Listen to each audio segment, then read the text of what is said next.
What's up, everybody? Welcome to another fun race, and again we're at Spa, so that's 2 videos in a row. We're going to be racing at Spa. This time you're joining me in a Assetto Corsa, and we're going to be driving some GT cars, GT2 and 3. I am in a BMW, and got a few minutes of qualifying in just to get a feel for the car. Didn't set any spectacular times, starting in 23rd here for some reason, immediately up to 11th. That might have been a glitch.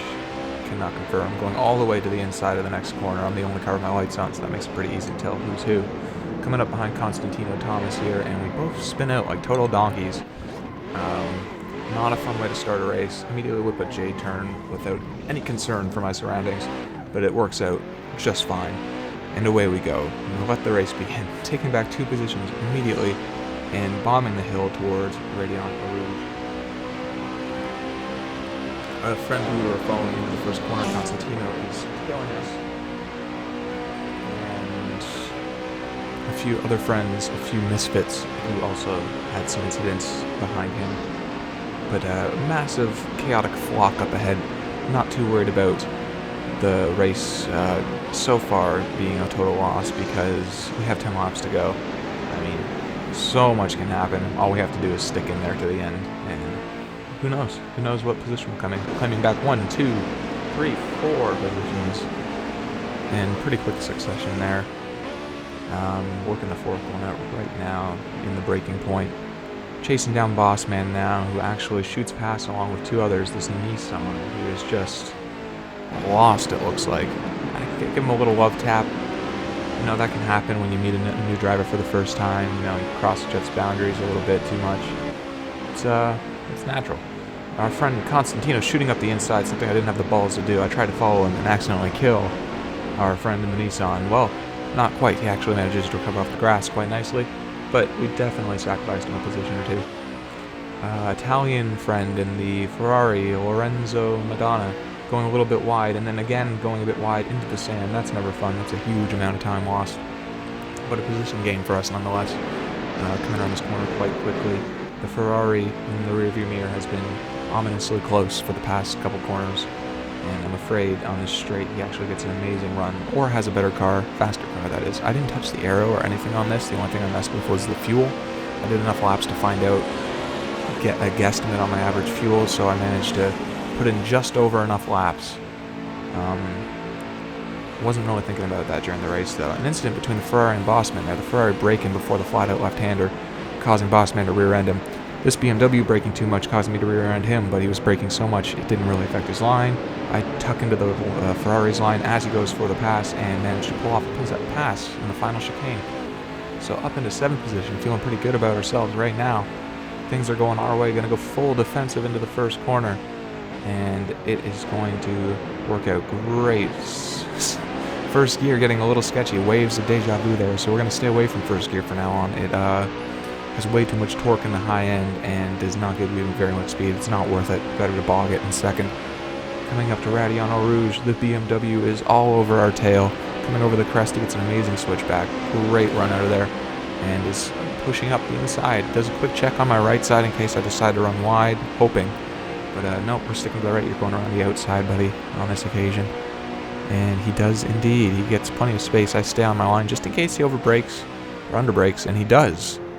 Follow him in a little bit too deep. We both take a cruddy line for there, and Boss Man manages to catch up. And talk about wrong place at the wrong time. I mean, can we get an F in the comments for Boss Man, because he did nothing wrong. Did nothing. Gone too soon. Rest in peace, 2020, all that. Anyway, Yellow Nissan GT are going wide, and we are on the tail of Constantino, trying to take back that position that we have lost. So he's got the speed and the straight line. Hopefully the arrow will play into our favor. And there it is. He is running a bit wide. We're going to go for a move. What is available?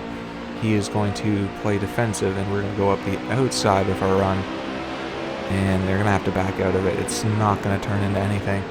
Better to wait for another opportunity than to attempt getting a nose alongside or something. It doesn't take long for an opportunity to present itself as he gets a bit of oversteer, snapping him to the outside around that corner, which puts me in the perfect position to not only take but defend the position of 6th place. So we are doing so well right now. I'm pretty stoked. getting a hell of a run out here as he hits the curb on the inside, causing him to lose a bit of speed. Just what we needed. We're going to be going flat out and not worrying about a pass around this left-hander or anybody trying to go side by side. Beautiful. A bit of a practice in the F1 series helping me with knowing the course, so that's been paying off. Going very defensive into the last chicane. Not sure if I really needed to, honestly, because that Z4 is still quite a distance away. Breaking loose a little bit, but no big deal. We were in second gear. We managed to bring it back, jumping a couple cars back to the yellow GTR. Just pulled off a really slick move here as me and this other BMW take the regular racing line, and he just gets a beautiful jump up the inside and sticks his braking point nicely and claims 7th place for now. Heading down the hill to Radiano Rouge, and we can just see 5th place up ahead. Coming up to the for braking point at the biggest straight, at the end of the big straight at the top of the hill, and that yellow GTR just overcooks it. And this is our 3rd lap. We're going to jump up to the 5th lap because nothing really happened. Basically, this BMW escaped that traffic behind him and is now slowly clawed his way back up to me. As I am slowly clawing my way up to 4th, someone must have rage quit or disconnected or something up ahead, because now find ourselves in 5th position. We're feeling pretty good. Coming up to this big sweeping left-hander with a small brake check, I walk up a little bit, causing me to run a bit wide. The BMW instantly going for a move up the inside, and he does get a foot in the door. I have to show him the respect for the space. And now the shoe's on the other foot. I'm the one defending coming into this corner here. Beautiful synchronized lockup, looking like fighter jets coming around there. And holding our own around the inside and now the out. Zero contact being made. That was beautiful. And just like before, defending on this line quite nicely. Not breaking loose this time. Well done. We get to hold 5th place for another sector at least. Looking like he might have gotten a better run out of there, but we actually managed to hold in front of him for the rest of the lap there. Coming up to the top of the hill, he gets an amazing run. He goes around the outside and seals the deal. He gets 5th position, fair and square. And I was kind of afraid of this because now he seems to be not making any mistakes and have a faster lap. So I'm afraid he's just going to disappear, and actually, sure as rain, he does. And that normally wouldn't bother me. It doesn't bother me at all, actually, but this bothers me coming around this corner here. Going a little bit wide, getting on the gas early, and just totally, you think that's bad. Look at my gears at the bottom. My wheel was turned 180 from counter steering, and I'm just shifting the wrong paddle half the time, going all the way up to 6th gear. Losing another position needlessly, I feel, and rejoining at the worst time. I have a hard time staying within the limits of going around that corner properly, so how I got in our friend Lorenzo's way, he's back. I don't know though, I don't know how I got in his way, but he still manages to downshift and power past me into this left-hander, which is a good thing. Best not to go side by side through there. Running a little bit wide out of it, and then just coasting for some reason, but I should take the opportunity to shoot up the outside, take a peek, and the door's wide open. I took it. And a little bit of contact on his part, but it doesn't matter. We pulled it off. That was one hell of a move. I don't know where that came from. Gonna defend the position just in case, but we managed to seal the deal. On the straight coming up to the braking point at the top of the hill on the next lap, he is gaining on me again, going for a move. We are going to stick that braking point and have another little battle side by side. Another rogue rejoin coming in from the left side. Of course, it's a back marker, both managing to avoid that and defending the position yet again. So this Ferrari Lorenzo is going for some good moves, but can't get past the wall. The wall that is Chase Canning, just hugging the inside, not letting him, sitting on that racing line the whole time. And we're gone. So another corner defended. He's putting up quite a challenge though, and other drivers have proven that car is much quicker, or at least maybe a certain setup is. Coming around this flat out left, not flat out, he braked before it, but it's a very quick left-hander. He just runs wide and gets sucked off into the green and loses all of the time. We have our gas light on now at this point, but it wasn't really a concern just yet. Skipping ahead, we lost sight of him for a little bit, but here he is again. He's going for another move, and something's different about him this time because he just hits like the perfect little button hook around this hairpin. and he seems to be like swarming me almost, like looking left and right for a move. He seems like he's in a lot more control, so I take a quick look back, and it's not even him, it's a back marker. Mr. Payne. So I did a little double take there. I'm like, oh, I guess I don't really have to let him pass, but he is obviously quicker. He's all over me. So I wasn't too keen on defending either, so here I take the outside line, I let him go. Brake late, no big deal, but he gets by just fine. Like I was hoping, he just takes off. Don't really see him again. He just disappears slowly.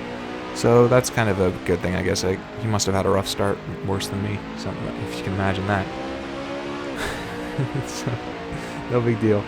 Coming over the straight on the last lap at the top of the hill, someone's already won the race, so we're really going to have to hustle if we want to see the end of this lap, and it was feeling pretty good. You can see I'm finally, without having to defend or anything, I'm taking the optimal lines everywhere. Little walk-ups here and there, but still looking really good.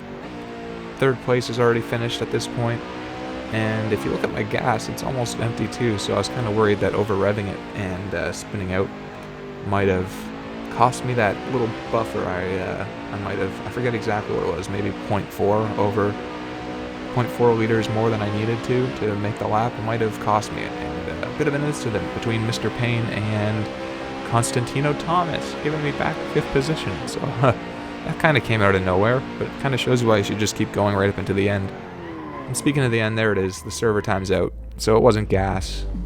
We didn't even get to finish the race, and came in 5th. In my mind, it says we're in 7th, but that's a 5th in my books. Anyway, guys, thank you so much for watching. If you liked the video, be sure to subscribe. Don't forget to put an F in the comments. Cheers. Have a great day. Stay safe.